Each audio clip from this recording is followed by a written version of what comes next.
Next we have Allison Stadick from our PhD program in Nanoscale Science. Think everyone's ready? You let me know. Good evening. As you may know, antibiotics have done wonderful things for the last century, such as save lives. Unfortunately, the overuse and misuse of antibiotics have done just the opposite of that. It has contributed to the rise of antibiotic-resistant bacteria.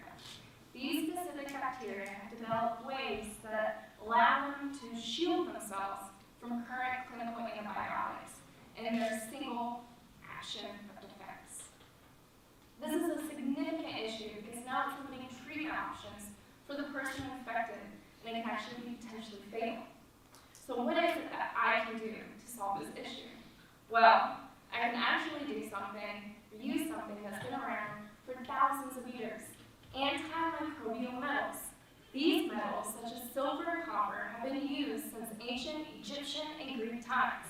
They have been used to make up containers to hold food and drinks, as well as treat wounds.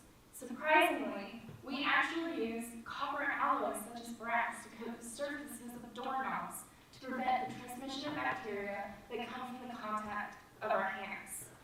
However, I'm going to take this ancient method, scale it down, use modern technology, and introduce silver or copper nanoparticles with magnetic core. Let me walk you through the process of treatment. So first, I will use a magnet to guide and concentrate these nanoparticles at the site of infection.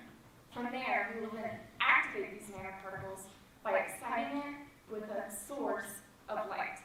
I can do so by coating these nanoparticles with a molecule that can absorb a specific wavelength of light, which will then undergo a chemical reaction which will help the metal break down to smaller components. From there, it will diffuse within and around the bacteria and continue the killing process. After treatment, we will then use the magnet to remove both the nanoparticles and the bacteria from the site. The best way to think about this approach is think about Jurassic Park, the famous 90s movie that we all know.